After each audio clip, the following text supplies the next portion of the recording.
नमस्कार दोस्तों, मैं जयप्रकाश सिलाइच आपका हार्दिक स्वागत करता हूं। आज का क्वेश्चन है, एक समतल स्थिर बिंदु कोई फिक्स पॉइंट है ए बी सी से गुजरता है। सिद्ध कीजिए कि मूल बिंदु से इस समतल पर खींचे गए लंब के पाद का बिंदु पथ X square plus Y square plus Z square minus A X minus B Y minus C Z equals to 0 है। A plane passes through a fixed point A, B, C. Show that the locus of the foot of the perpendicular from the origin is x square plus y square plus z square minus ax minus by minus cz equals to 0।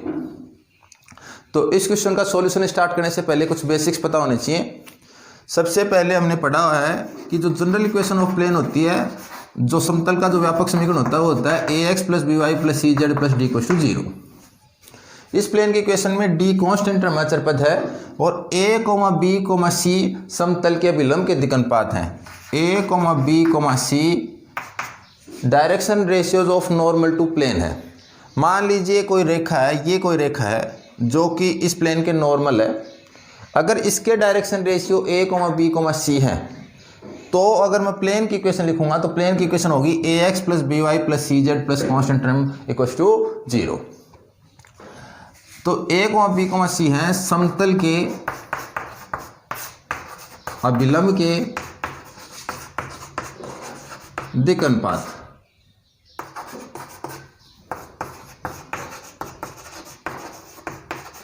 Direction ratios of normal to the plane.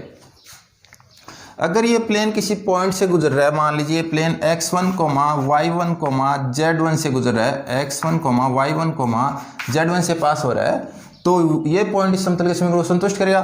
समतल के समीकरण को संतुष्ट करेगा तो ax1 plus by1 plus cz1 plus d equals to 0 हमें प्राप्त होगा। ये इक्वेशन 1 है और ये इक्वेशन 2 है। अगर मैं इक्वेशन 1 में से इक्वेशन 2 सेपरेट कर दूं, समीकरण 1 में से समीकरण 2 घटा दें, तो मुझे प्राप्त होगा a x minus x1 plus b y minus y1 plus c z minus z1 equals to 0। हमारे पास जो ये प्लेन की इक्वेशन प्राप्त हुई है, इस प्लेन की दो विशेषताएं हैं। एक तो ये plane point x1, y1, z1 से गुजर रहा है और दूसरा a, b और c इस प्लेन के जो नॉर्मल है उसके डायरेक्शन रेशियो हैं।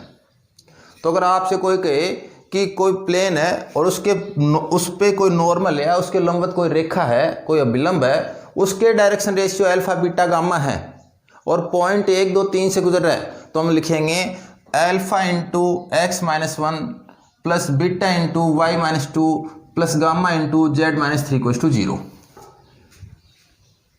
ये हमारी प्लेन की इक्वेशन है। इसके बाद में हमें अगर कोई रेखा है, इस रेखा पर अगर कोई दो बिंदु मालूम हो, मान लीजिए एक बिंदु है x1, y1, z1, दूसरा बिंदु है x2, y2, z2। अगर इन बिंदुओं को, इसको मैं कहूँ a और इसको मैं कहूँ b, तो जो लाइन ए बी है उसके डायरेक्शन रेशियो रेखा ए बी के दिक्कनुपात, direction ratio of line A B होंगे x2 minus x1, y2 minus y1, z2 minus z1। Direction ratios को कभी भी ब्रैकेट के अंदर नहीं लिखा जाता है। आप चाहो तो x1 minus x2, y1 minus y2, z1 minus z2 भी लिख सकते हो। फुट ऑफ द परपेंडिकुलर से मतलब क्या है? फुट ऑफ द परपेंडिकुलर से मतलब ये है कि मान लीजिए ये कोई पॉइंट है, मान लीजिए ये अपर वाला इसका कोई पॉइंट है, इस पॉइंट से मैंने कोई भी मान लीजिए चौक मैंने नीचे डाला, तो वो जाके प्लेन पे जिस पॉइंट पे मिलेगा वो point foot of the perpendicular कहलाएगा। तो फुट ऑफ द परपेंडिकुलर की विशेषता ये होती है कि वो पॉइंट एक तो जाके अगर प्लेन पे फुट ऑफ द परपेंडिकुलर, ये अगर ओरिजिन है और इससे अगर मैं इस पे लंब डालूं तो जो पॉइंट यहाँ पे इस प्लेन को मिलेगा वो point foot of the perpendicular कहलाएगा। अगर ये चीजें आपको समझ में आ गई हैं तो अब इस क्वेश्चन को सोल्व करते हैं। माना मूल बिंदु O0, से समतल पर खींचे गए लंब के पाद के निर्देशांक f, g, h है। हम क्या कहेंगे, let's the coordinate of foot of the perpendicular P is f, g, h drawn from the origin 0, 0, 0 to the plane. ये हमारा हमने स्टार्ट किया है। हमने जो फुट ऑफ द परपेंडिकुलर है, लंब का पाद है, उसके निर्देशांक f, g, h मान लिए। अगर इसके निर्देशांक f, g, h हैं तो जो OP लाइन है, OP के दिक् अनुपात direction ratios of line OP वो हम ज्ञात करेंगे फॉर्मूले से x2 - x1, y2 - y1, z2 - z1। अगर ये पॉइंट में मानो x1 y1 z1 है, ये x2 y2 z2 है, तो x2 - x1 means f - 0, g - 0, h - 0। और सोल्व करेंगे तो ये होगा f, g, h। तो हमें OP के जो डायरेक्शन रेशियो है, इस जो समतल है इसके लंबवत कोई रेखा है, उसके जो दिक् अनुपात है वो हमें प्राप्त हो गए f, g, h। या हम ये कह सकते हैं कि ये जो लाइन है, ये अगर पॉइंट P है और ये ओरिजिन O है, तो इस लाइन के जो डायरेक्शन रेशियो है वो f, g, h हो गए, और ये डायरेक्शन रेशियो ही प्लेन के नॉर्मल के डायरेक्शन रेशियो होते हैं। अब मैं अगर प्लेन की इक्वेशन लिखूं तो मैं लिख रहा हूं उस समतल का समीकरण जो बिंदु, ये जो प्लेन है वो इस पॉइंट से भी पास हो रहा है और इस पॉइंट से भी पास हो रहा है। तो हमें प्लेन की इक्वेशन लिखने के लिए एक पॉइंट ऐसा चाहिए जिससे वो पास हो रहा है, तो हम इसका भी यूज ले सकते हैं, इसका भी यूज ले सकते हैं। अगर पहले इसका यूज लेंगे तो बाद में इसका यूज आएगा, और स्टार्टिंग में इसका यूज लेंगे पॉइंट का, तो बाद में इसका यूज आएगा, दोनों का यूज आएगा। तो हम स्टार्टिंग में ये पॉइंट ले रहे हैं और बाद में इसका यूज लेंगे। तो उस समतल का समीकरण जो बिंदु A, B, C से गुजरता है,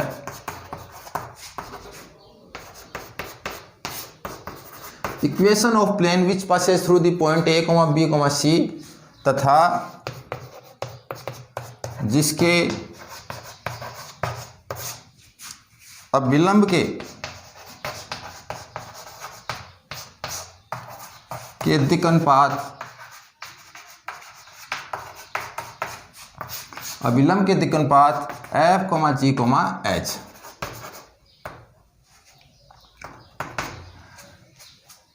and whose direction ratios of normal, उसका जो नॉर्मल है उसके डायरेक्शन रेशियोज क्या है, f, g, h हैं।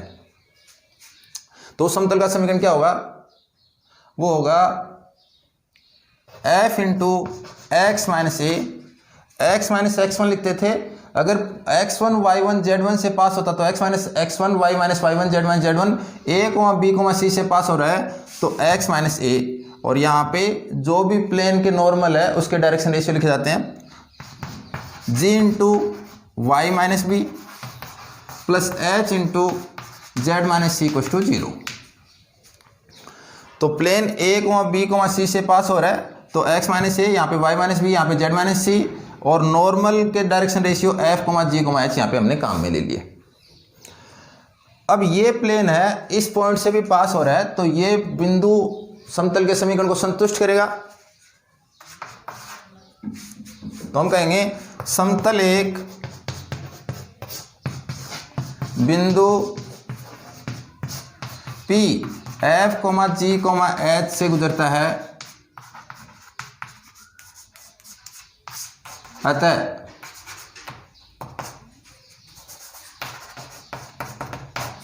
since plane 1 passes through the point P f, g, h, hence अगर कोई समतल किसी बिंदु से गुजरेगा तो वो बिंदु समतल के समीकरण को संतुष्ट करेंगे। तो यहाँ पे आएगा f इंटू एक्स के स्थान पे f माइनस ए, जी वाई के स्थान पे मैं g लिख दूंगा, तो g minus B plus h, z के स्थान पे h लिख दूंगा, तो h minus C equal to 0।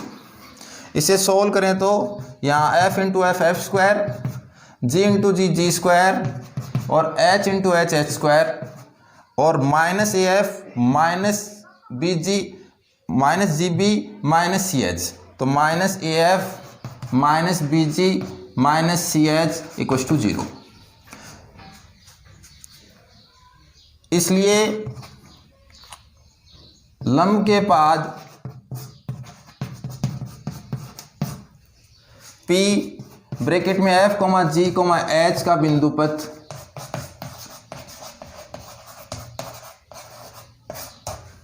Hence locus of the foot of the perpendicular P F comma G comma H is. जब भी किसी पॉइंट का लोकस याद करते हैं तो उसके एक्स निर्देशांक के स्थान पे एक्स, यहाँ पे वाई निर्देशांक के स्थान पे वाई, जेड निर्देशांक के स्थान पे जेड लिखते हैं। तो मैं एफ जी एच के स्थान पे एक्स वाई जेड लिख दूंगा। तो यहाँ पे हो जाएगा X square plus Y square plus Z square minus A X minus B Y minus C Z equal to 0। यही हमारा आंसर है।